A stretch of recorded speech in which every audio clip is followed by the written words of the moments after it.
Ahora vamos a ver los efectos de estas obligaciones naturales. Como primer efecto, tenemos que la ley autoriza en retener lo pagado. Para que se pueda dar, se debe cumplir con las siguientes condiciones. El deudor tuvo que haber hecho el pago en su capacidad legal. El pago debe estar exento de vicios.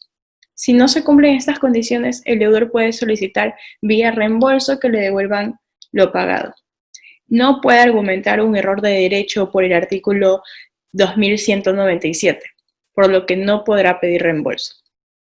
El siguiente efecto es la novación. ¿Qué es la novación? Es cuando se crea una nueva obligación con el objeto de extinguir la anterior. Es un contrato dependiente. Artículo 1644, 1646.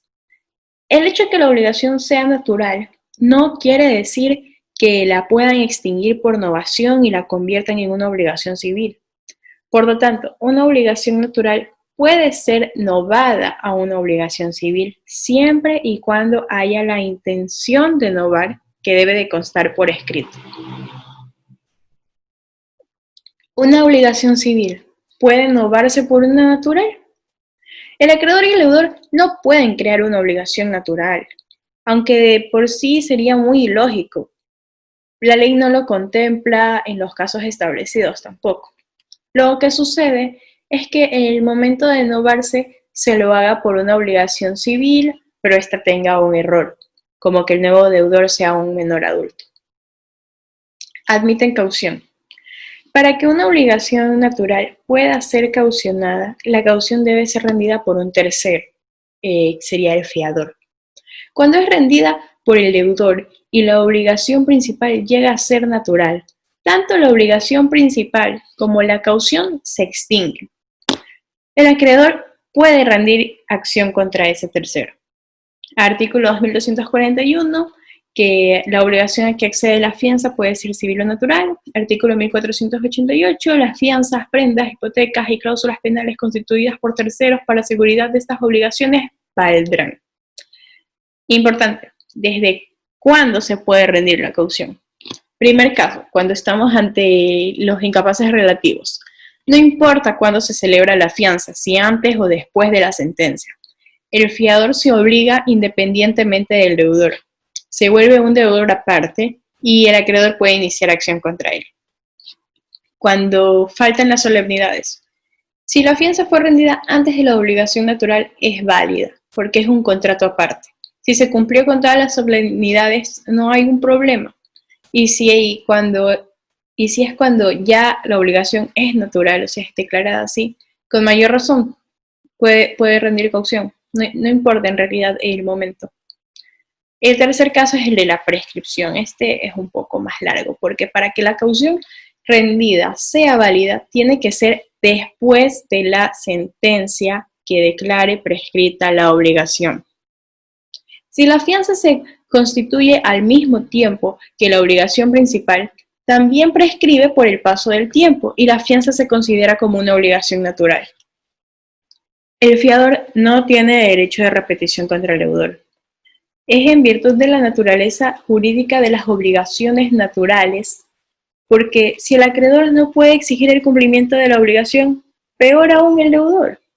Sin embargo, en el caso del menor adulto, sí se subsana la obligación natural, o sea, sí se puede cobrar, sí se llega a subsanar la obligación natural, o sea, si este menor adulto ya cumplió 18 años.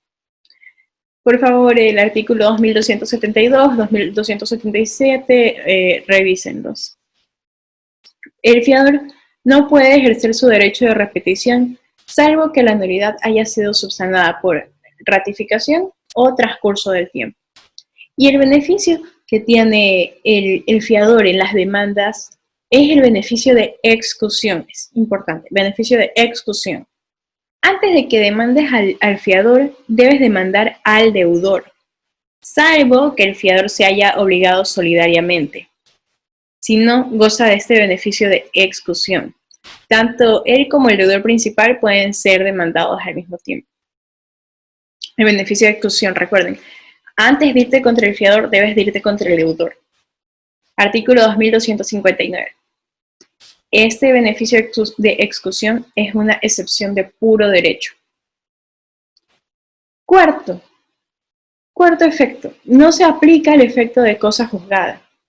La cosa juzgada es una institución procesal que no se aplica a las obligaciones naturales porque, ¿qué dijimos que debe de pasar para ser una obligación natural? No se puede exigir judicialmente. Si no se puede exigir judicialmente, no hay proceso. Si no hay proceso, no hay cosa juzgada, no hay sentencia. Si el deudor decide celebrar una caución luego de la prescripción de la obligación civil, lo que se está ejecutando es una novación. Y ahí sí se puede demandar el cumplimiento de la obligación civil. Ahora vamos a ver las obligaciones modales. Obligaciones modales son del modo, la condición y el plazo. Son consideradas como elementos accidentales del contrato. Deben ser pactadas por las partes.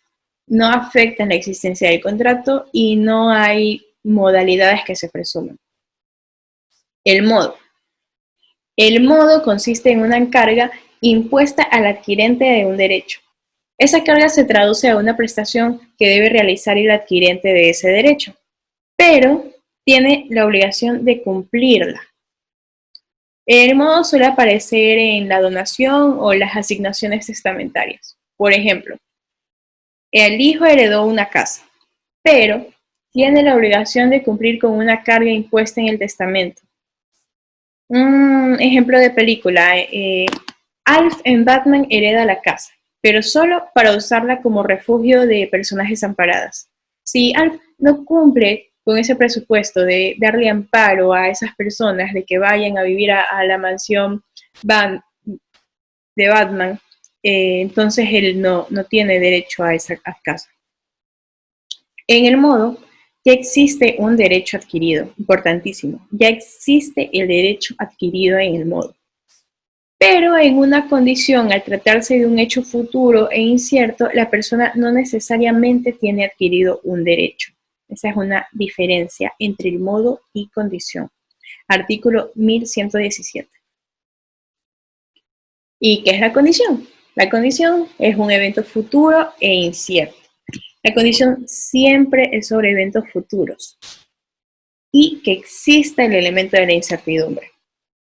La condición se divide también en condición suspensiva, condición resolutoria.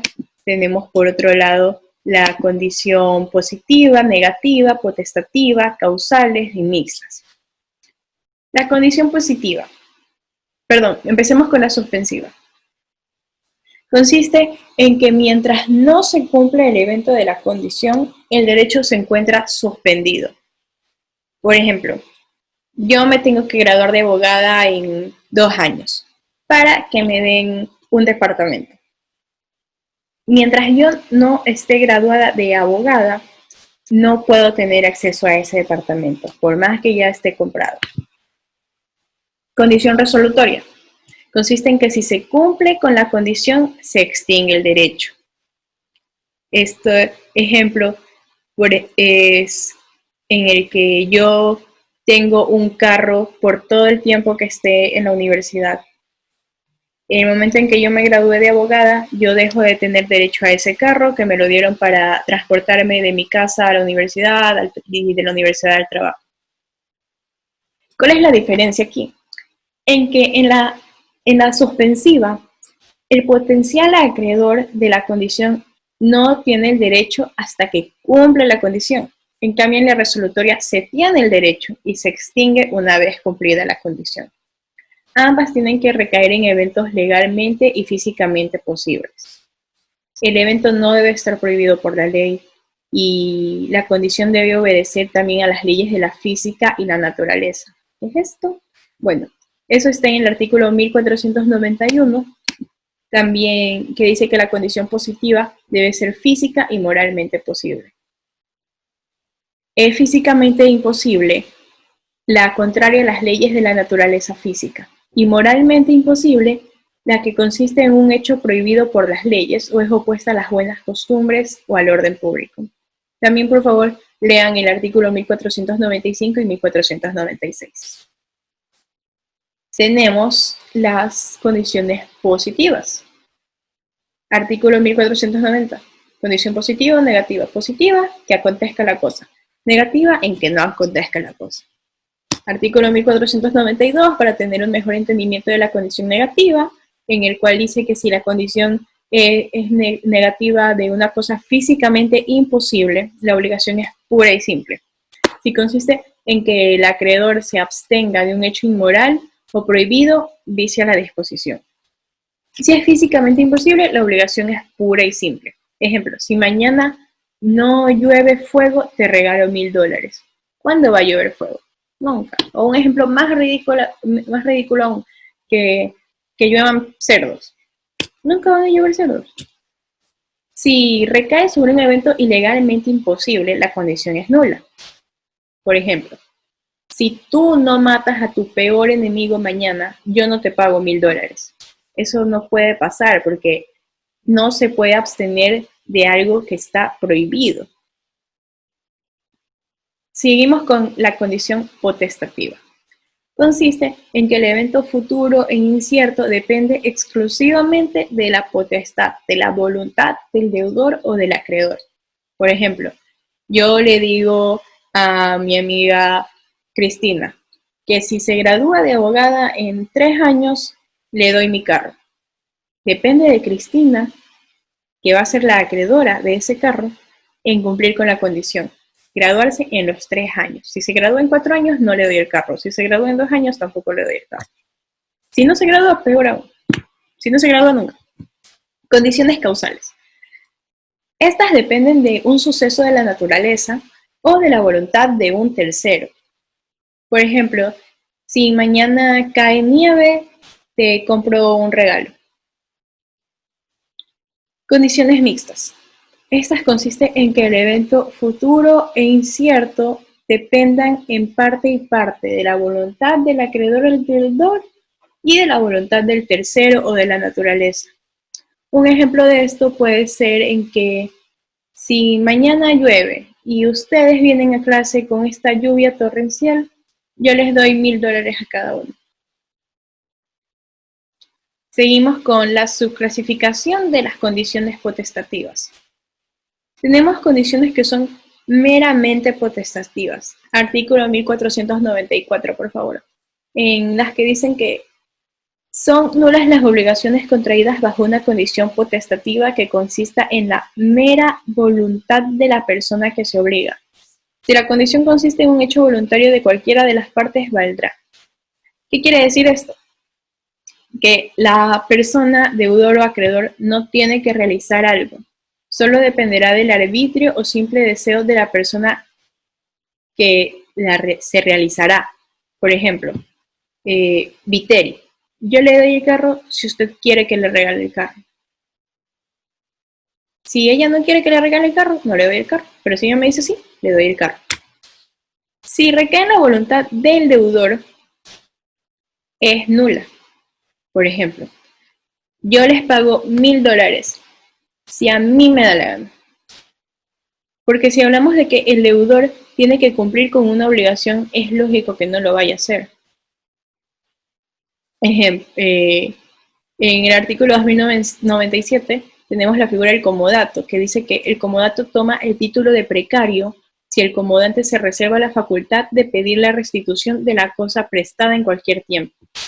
Esto significa que el comodante se reserva ese derecho de pedir la cosa. No hay un plazo, no hay un límite que respetar. Se está a la deriva de cuando le da la gana de exigir la cosa.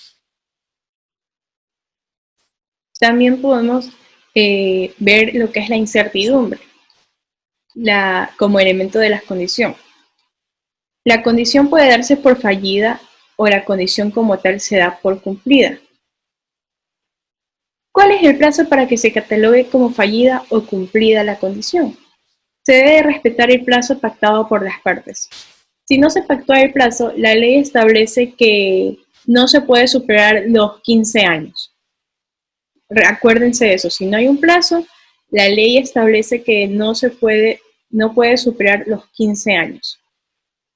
Si las partes pactaron como evento de la condición la muerte, la condición no es que ocurra la muerte, sino cuándo ocurrirá la muerte, porque Sabemos que en algún momento vamos a morir, pero no sabemos en qué momento. Artículo 1498, pueden leer para eso. Entonces, ¿cuándo tenemos la obligación cumplida o fallida? Una obligación positiva está cumplida cuando se verifica el hecho antes de que expire el plazo, y una condición negativa está cumplida una vez que, expirado el plazo, no se verifica que el evento no se haya cumplido. ¿Cuándo es fallida la obligación positiva? Cuando, expirado el plazo, se verifica que el evento no se cumplió. Y la obligación negativa es fallida cuando, antes de que se expire el plazo, se verifica el cumplimiento del hecho. Es así, es una cruz. La obligación cumplida positiva es lo mismo que la obligación negativa fallida. Y la obligación positiva fallida es lo mismo que la obligación negativa cumplida.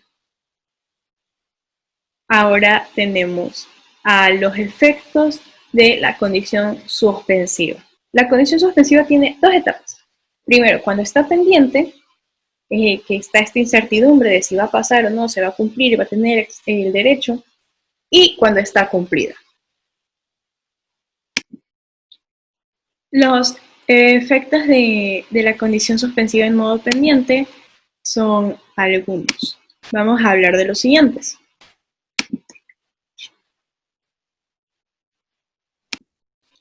El primer efecto, la adquisición del derecho se encuentra suspendida. Ese ya lo hablamos. Es el más obvio, se podría decir.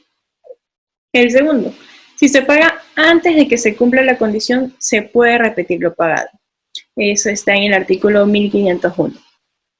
Tercero, para que uno pueda alegar la prescripción, la obligación debe ser actualmente exigible. Si no hay una obligación exigible, no transcurre el tiempo de prescripción. Por favor, revisen el artículo 2414 y el 1649 del Código Civil. El cuarto efecto. La regla general es que no puede haber novación en la condición suspensiva cuando está en modo pendiente, porque no hay una obligación exigible para que se pueda efectuar la novación. Las dos obligaciones deben de ser exigibles. Pero podrá haber novación si las partes de común acuerdo deciden eliminar o anular este elemento accidental. Este elemento accidental, a.k.a. la condición suspensiva del contrato, para que la obligación pase a ser pura y simple. Y ya con la obligación pura y simple, las partes deben y pueden celebrar la novación y originar una nueva obligación. Eso está en el artículo 1646. Para que sea válida la novación, es necesario que tanto la obligación primitiva como el contrato de novación sean válidos a lo menos naturalmente. Quinto efecto, no cabe la compensación. Cuando el deudor y acreedor mantienen deudas y créditos recíprocamente, eso es. Para que pueda operar la compensación, ambas obligaciones deben ser exigibles. Si estos tienen deudas y créditos recíprocamente, estamos ante un mora por la mora, pero a la vez yo te debo esto, pero te puedo pagar con lo otro, y así mismo. Entonces no. Para esto deben de ambas obligaciones ser exigibles al mismo tiempo. Sexto, no existe mora para el deudor, porque no existe una obligación exigible. Por lo tanto, no puede incurrir en un retardo. 7. El acreedor puede pedir medidas preventivas hasta que se verifique el cumplimiento de la obligación. El artículo 1508, aunque está derogado tácitamente porque el COGEP ya no permite eso, dice que para pedir medidas preventivas se debe probar la existencia del crédito, y aquí no existe crédito. 8. Admite la transmisión de derechos, siempre y cuando la naturaleza de la condición lo permita. El mismo artículo 1508 también establece eso. Si la condición dependía exclusivamente del acreedor y fallece su hijo, él no puede decir, el hijo, que yo me gradué de abogado en nombre de mi papá para adquirir el derecho. No, porque no lo permite. La condición dependía exclusivamente de que el papá de ese niño se gradúe como abogado para adquirir el derecho que estaba en disputa. Noveno, el acreedor no puede ejercer la acción pauliana. ¿Qué es la acción pauliana? Consiste en que fueron enajenados con la intención de eludir el cumplimiento. Noveno, el acreedor no puede ejercer la acción pauliana. La acción pauliana consiste en una facultad del acreedor en solicitar la reconstitución de los bienes del deudor que fueron enajenados con la intención de eludir el cumplimiento de la obligación. Esto se tramita por procedimiento ordinario. Por ejemplo, yo digo, voy a enajenar el carro que pacté con Pepito Pérez. Pepito Pérez no puede impedir que yo haga la venta ni que el carro regrese a mi patrimonio porque él no tiene derecho de crédito. Ahora, vamos a hablar de los efectos de la condición suspensiva cuando está en modo cumplido. De la misma forma son 9. Y se podría decir que es lo contrario a lo que ya vimos. Primer efecto. Si se cumple la condición, el derecho se encuentra adquirido. Segundo, si se cumple la condición, se puede exigir el cumplimiento de la obligación.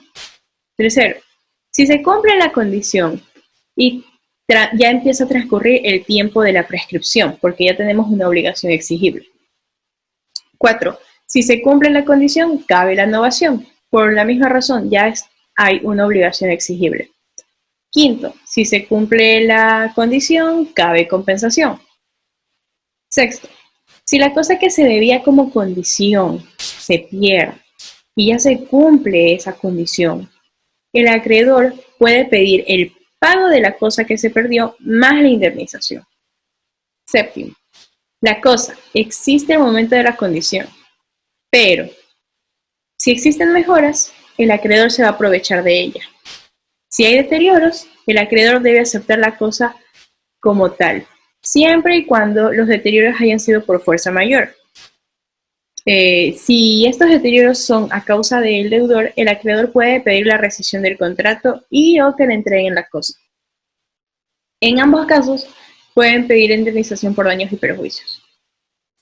Octavo, si se cumple la condición, los frutos corresponderán al deudor. Esto es siempre, porque los frutos que tuvo cuando él tenía en su poder esa cosa son de él. Si el acreedor, si digamos el carro que fue enajenado de manera dolosa, el acreedor deberá probarlo. Esto podemos leer el artículo 1506 en el que dice, si el que debe una cosa mueble, a plazo o bajo condición suspensiva o resolutoria la enajena, no habrá derecho de reivindicarla contra terceros poseedores de buena fe.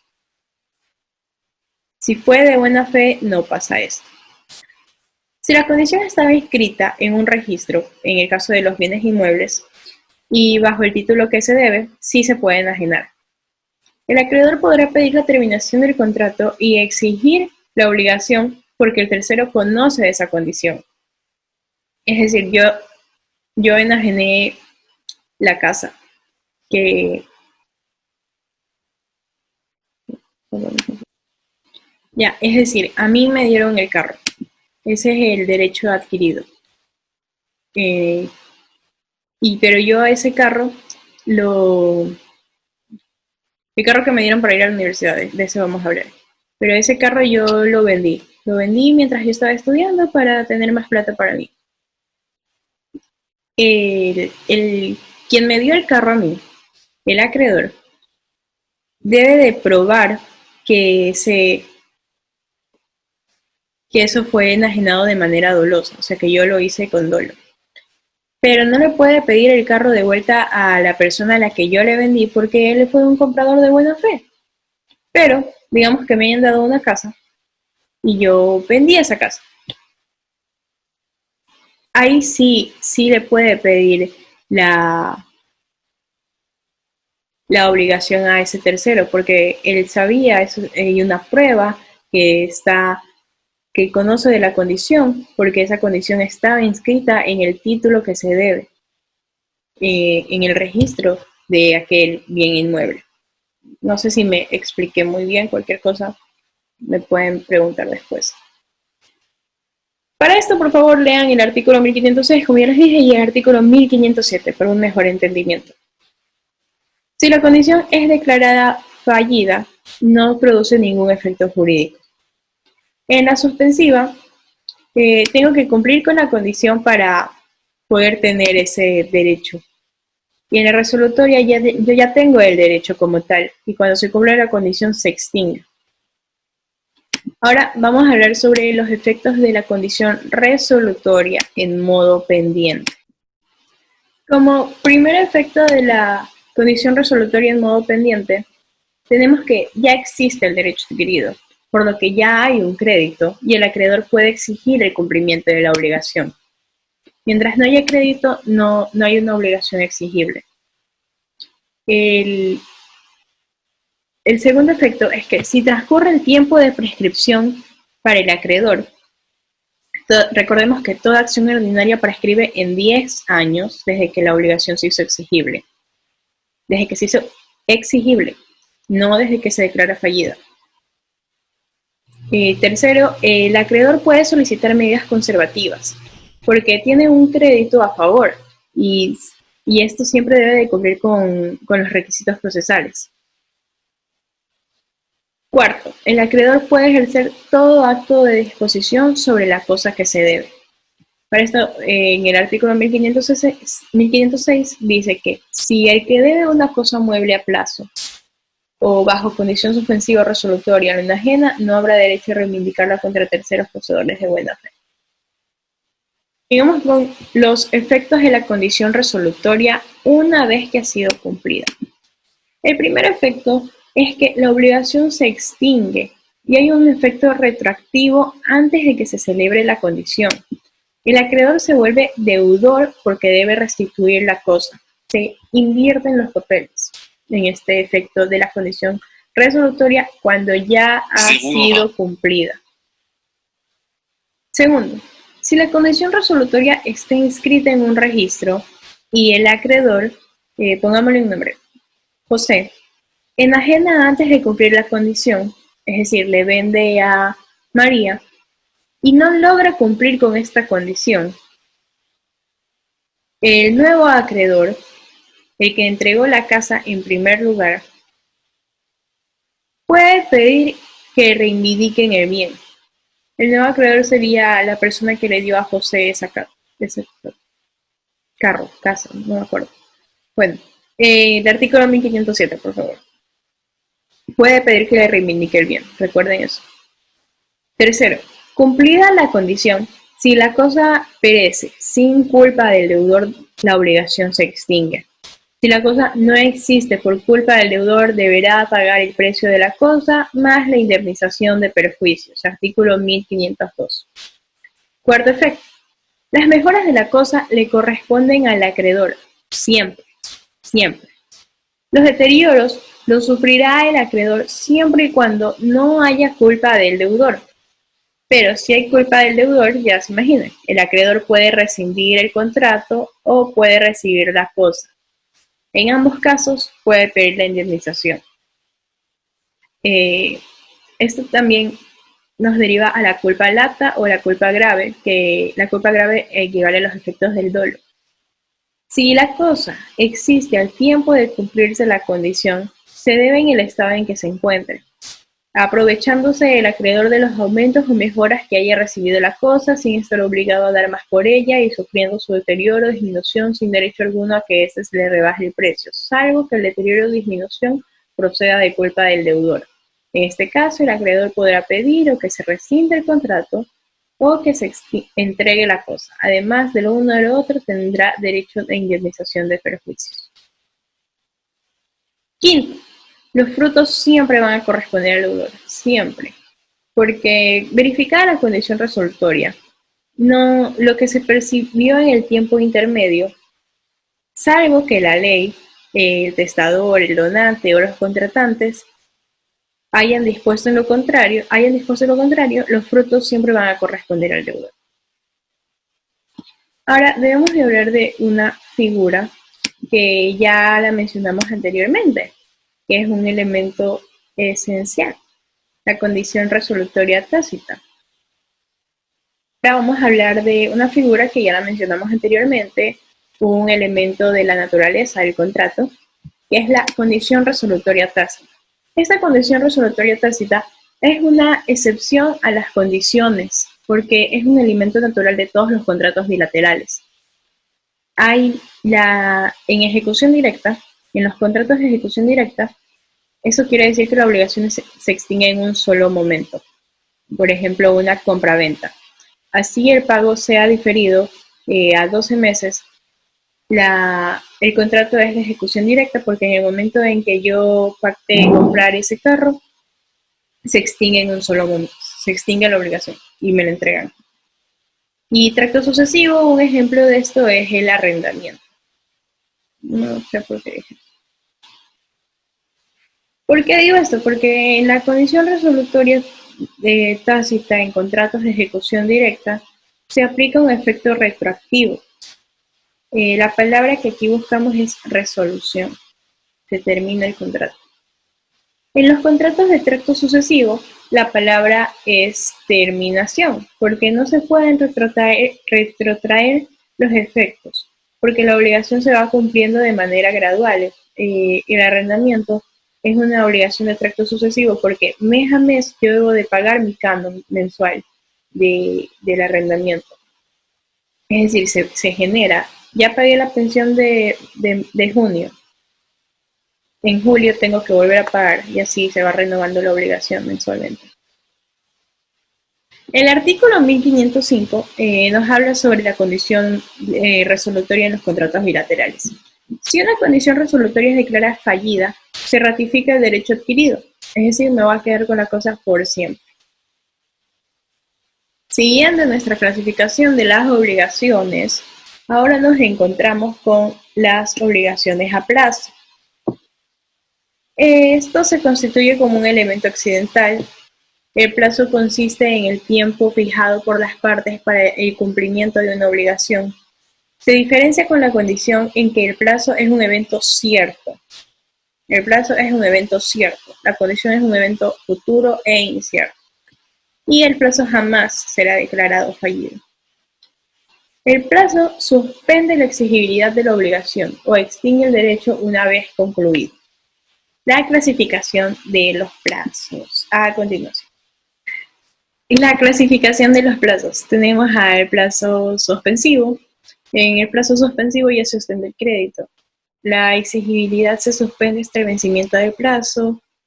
Por ejemplo, el mutuo a un año, la devolución del dinero más los intereses. El plazo extintivo es aquel en el que el consumidor tiene el plazo para reclamar de 15 días. Si no lo ejerce en ese tiempo, el derecho para pedir el cambio del producto se extingue. Esto es un ejemplo de la ley del consumidor.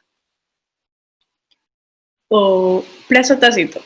Aplica cuando, de acuerdo a la naturaleza de la obligación, no puede cumplirse de manera inmediata y deberá tomar el tiempo necesario para su cumplimiento. Por ejemplo, las compras por internet.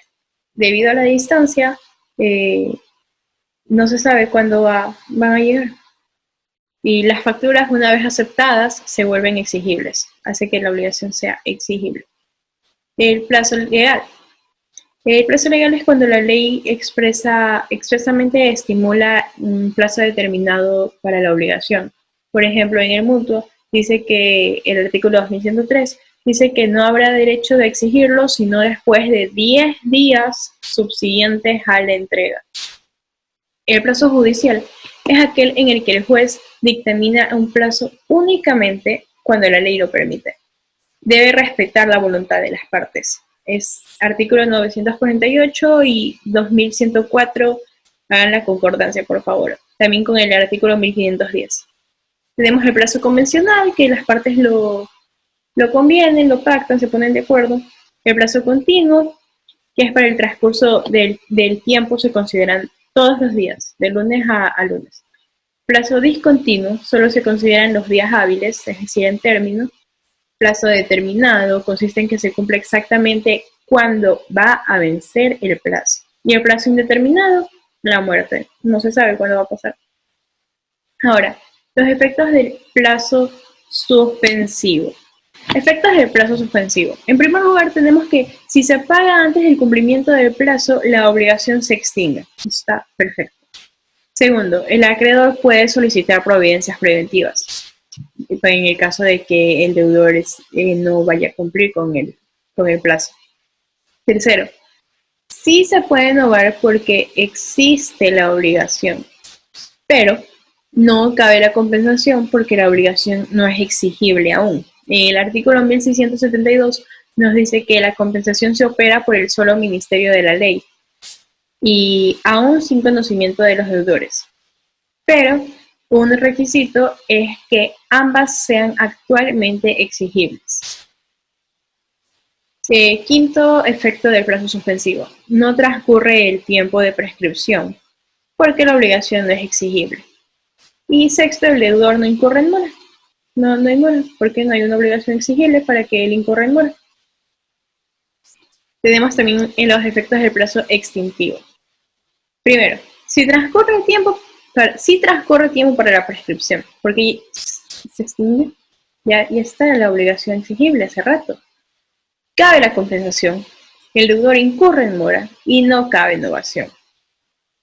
No cabe innovación porque ya no hay una obligación que cambiar, que alterar. También la extinción del plazo. Hay tres causas. Por vencimiento del tiempo, por las causas previstas en el contrato y por la renuncia del plazo, que es pagar antes del vencimiento. Esto puede beneficiar a ambas partes porque en el mutuo sin interés no se puede renunciar al plazo porque ambas partes deben de pedir la renuncia. En el pago por consignación, el acreedor se niega a recibir el pago, eso es una también renuncia, si se niega. Y la caducidad. La caducidad cuando el deudor es declarado insolvente o en quiebra, o cuando las cauciones rendidas por el dueño se destruyen o se deterioran por causas imputables. Eso es eso es la caducidad y eso es una forma de renunciar del plazo. Siguiendo con nuestra clasificación de las obligaciones, tenemos ahora a las obligaciones mancomunadas y las solidarias. Estas atienden a la pluralidad de sujetos. Pueden haber varios acreedores y un solo deudor o varios deudores y un solo acreedor.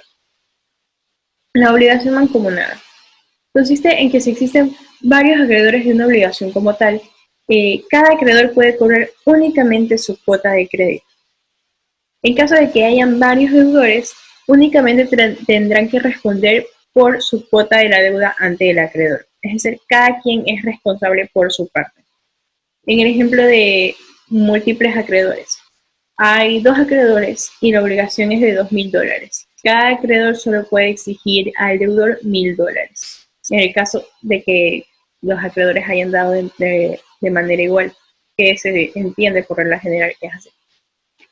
Y si es en deudores, la pluralidad de sujetos, la obligación de $2.000. Cada deudor me debe de pagar $1.000 o al acreedor. Si el acreedor le pide a un deudor, a uno solo, los 2.000, este puede excusarse en que es una obligación mancomunada. Las obligaciones solidarias. Consiste en que si existen varios acreedores de una obligación, a cualquiera de ellos se le puede exigir la totalidad de la deuda. Por ejemplo, una obligación de $20.000 ahora. El acreedor 1 decide demandar al deudor por los 10.000. El deudor no puede oponerse a que un acreedor le cobre la totalidad de la deuda, porque todos los acreedores en cualquier momento le pueden pedir lo mismo. Si es el caso de varios deudores, el deudor 1 también debe de pagar el total de la deuda y así libera a los demás deudores la obligación. Y este tiene después el derecho de repetición con ellos. ¿Cómo se constituyen? Estas obligaciones solidarias se constituyen por convenio entre las partes, ley y testamento. Si la ley no prevé el caso o no se estipula, se entiende que la obligación es mancomunada. El artículo 2217 y el 1527, esos dos van de mano. Ahora, ¿cuáles son los requisitos para que exista una obligación solidaria? Más importante, pluralidad de sujetos. El objeto de la obligación debe ser de carácter divisible. 3. Que se constituya o se origine por acuerdo entre voluntades, entre las partes, la ley o el testamento. Seguimos con la solidaridad activa. Dentro de estas obligaciones solidarias se desprende la solidaridad activa y la solidaridad pasiva. Es activa cuando hay varios acreedores y un solo deudor. Los efectos son los siguientes. En los efectos de la solidaridad activa tenemos primero que cada acreedor puede exigir el cumplimiento total de la obligación. Segundo, si el deudor paga la obligación a cualquiera de los acreedores, con eso ya se extingue la obligación. El artículo 1529 nos enseña que no importa si no paga al acreedor que lo demandó.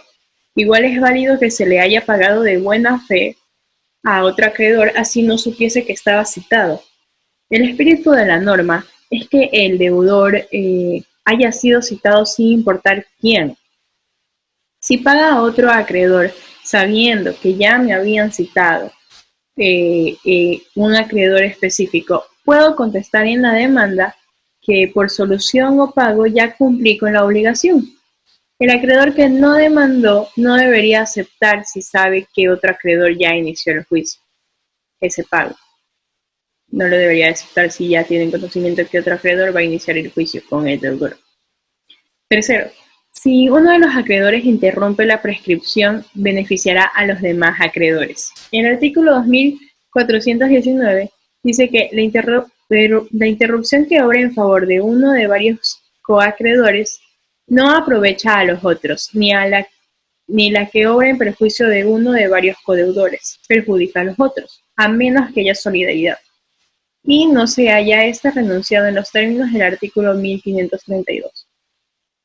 Cuarto efecto de la solidaridad activa. La novación celebrada con uno de los acreedores libertará a los demás de los otros acreedores. De los otros acreedores que no consintieron la novación. No se necesita el consentimiento de cada uno de los acreedores para dar esta novación. Simplemente la obligación ya no será solidaria. Quinto, si uno de los acreedores remite o condona la deuda, la obligación se extingue.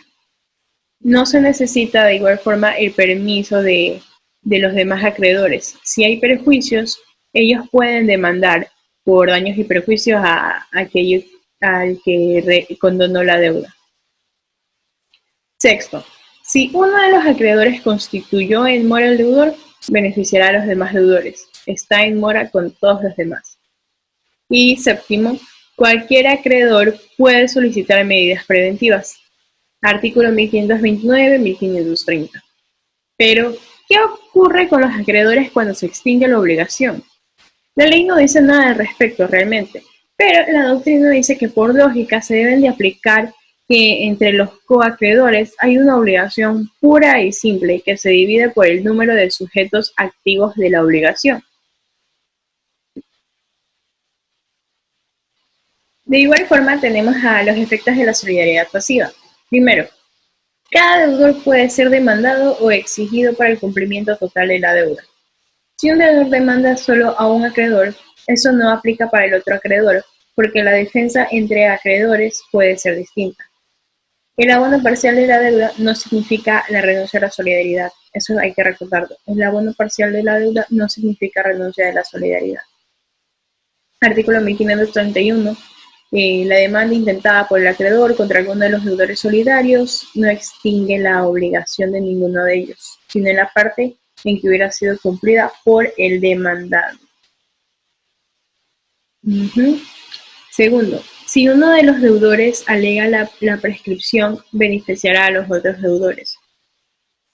Tercero, si se condona a uno de los deudores, se opera una división imaginaria del resto de deudores. La condonación a favor de uno de los deudores rebaja la cuota de la deuda para el acreedor. Artículo 1534, que si el acreedor condona la deuda o cualquiera de los deudores solidarios, no podrá después ejercer la acción que se le concede en el 1530. Busquen ahorita cuál es esa acción. Sino con rebaja de la cuota que correspondía al primero en la deuda. Cuarto efecto.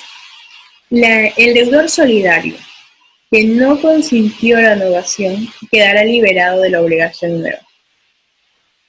Quinto.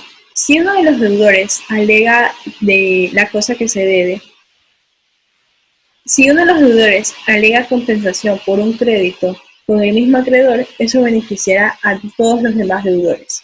Y sexto, cuando existe pérdida de la cosa que se debe, todos los deudores solidarios responden por el precio de la cosa, pero la indemnización solo responderá del deudor culposo o el deudor moroso. Esto está en el artículo 1537. Ahora, excepciones que puede interponer el deudor solidario. Están las personales, naturales o reales y las mixtas. Las excepciones personales son aquellas que nacen únicamente del deudor, que motiva la oposición frente a la obligación solidaria. Por ejemplo, la compensación. Tenemos a Chávez y a Guerra, que son deudores, que son los deudores, y Garzón es la acreedora. Garzón va a demandar a Guerra, pero Guerra tiene un crédito a favor de Garzón. Por lo tanto, como las dos obligaciones son exigibles actualmente, Guerra puede alegar la compensación como excepción de puro derecho. Pero si Garzón hubiera demandado a Chávez en lugar de a Guerra, Chávez, con quien no tiene crédito a favor, es el único demandado, ¿puede alegar como excepción un crédito que no le pertenece a él para oponerse a la acreedora? No, porque la compensación es de carácter personal. 2. Excepciones naturales. Nacen de la naturaleza de la obligación, la misma de la oposición al acreedor, significa que cualquiera de los deudores puede alegarla o interponerla. Ejemplo, que alguien alegue la nulidad absoluta de un contrato o la prescripción. Y la excepción mixta. La excepción mixta son aquellas que a pesar de que nacen de un solo deudor, lo pueden alegar cualquiera de ellos en el futuro, de los deudores futuros. Por ejemplo, la donación. Los efectos de la condonación parcial beneficiará a los otros deudores solidarios. Se rebajará la cuota de la deuda al otro codeudor.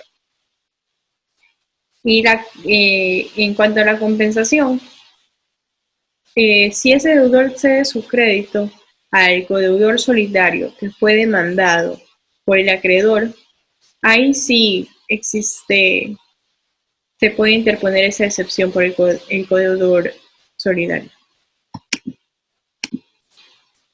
Vamos a hablar sobre la renuncia de la solidaridad, pero sin antes decirles que por favor lean el artículo 2259, 2260, 1626, 1538 y el 2272. Ahora, la renuncia de la solidaridad. La renuncia de la solidaridad le compete únicamente al acreedor. La doctrina lo considera como una garantía legal, porque si el deudor puede exigir la obligación, al ser un beneficio el acreedor puede renunciar a la solidaridad. No significa que por renunciando a la solidaridad, está remitiendo la deuda. No se debe confundir, porque si el deudor decide renunciar a la solidaridad, no significa que está abandonando su derecho de crédito. Lo que sucede es que no puede exigir la totalidad de la deuda. Si remite la deuda, ya se extingue la obligación. Y por último, si se renuncia. Si se renuncia a la solidaridad, se entiende como denuncia mancomunada o divisible. Y tenemos las clases de renuncia. Renuncia expresa, renuncia tácita. La tácita puede ser expresándolo así en la demanda o en la carta de pago, sin hacer gran puntualización. También tenemos la renuncia total y la renuncia parcial. Y la insolvencia de un deudor solidario. Si el deudor que no fue declarado como insolvente ya cancela la deuda vía subrogación, puede irse con los demás. Si ya ha sido declarado insolvente, su cuota agrava a la de los demás codeudores. Eso está en el artículo 1538. Y para terminar, tenemos las obligaciones indivisibles.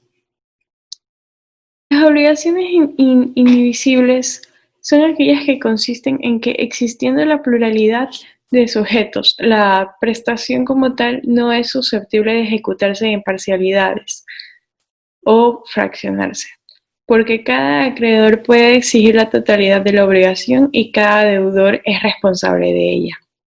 El carácter indivisible puede originarse por la naturaleza del objeto en sí o cuando las partes convienen que la cosa u objeto no se puede dividir. En la obligación solidaria, el objeto de una obligación siempre será de carácter divisible.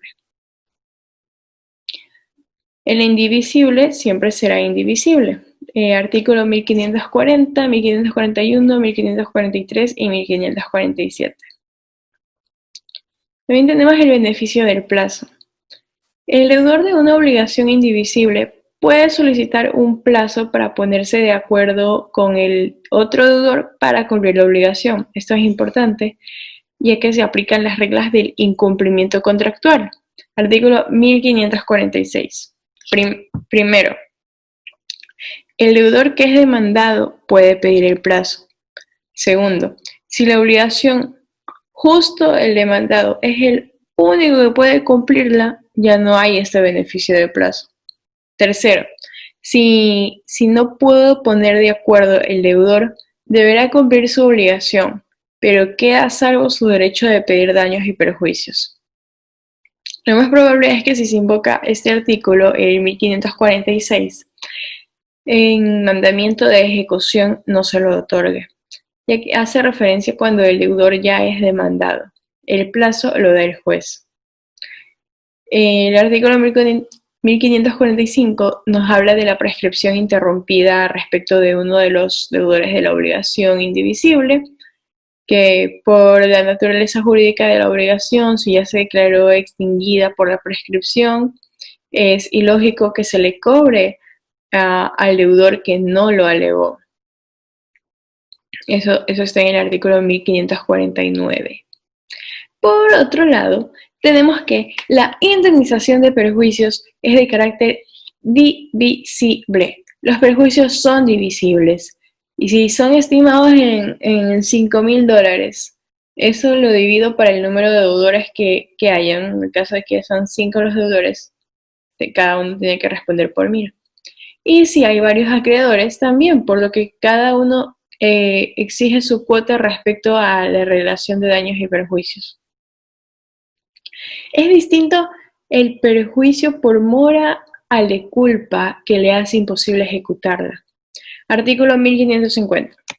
Si de dos codeudores de un hecho que debe efectuarse en común, el uno está pronto a cumplirlo y el otro lo rehúsa o retarda, este solo será responsable de los perjuicios que de la inejecución o retardo del hecho resultaren al acreedor. Puede ordenar que un tercero a costa del deudor haga la obra o condenar a un pago de indemnización de perjuicios. Para continuar con esto, el artículo 1542 señala que cada uno de los acreedores puede elegir solo su cuota y cada uno de los codeudores está solamente obligado al pago de la suya y la cuota del deudor insolvente no gravará a sus codeudores, exceptuándose los siguientes casos. Bueno, ahí describe 4 o 5 casos en los que no se cumple. Para explicar brevemente el primer inciso, el acreedor para remitir una deuda debe de tener el consentimiento del otro acreedor. Para remitir la deuda se debe de tener el consentimiento del otro acreedor. El coacreedor, al enterarse que la deuda ha sido remitida sin su autorización, puede demandar al deudor, consignándole la cuota del crédito del otro acreedor. Para este, como se transforma para este caso, se transforma en divisible. Concordancia con el artículo 1548. Y bueno, hasta aquí nos vamos a quedar. Muchas gracias por su atención. Disculpen cualquier cosa. Espero haberme explicado de manera correcta. Si tienen alguna duda, déjenla saber para poder ayudarlos en el tema y espero que les vaya bien. Suerte en su semestre. Saludos.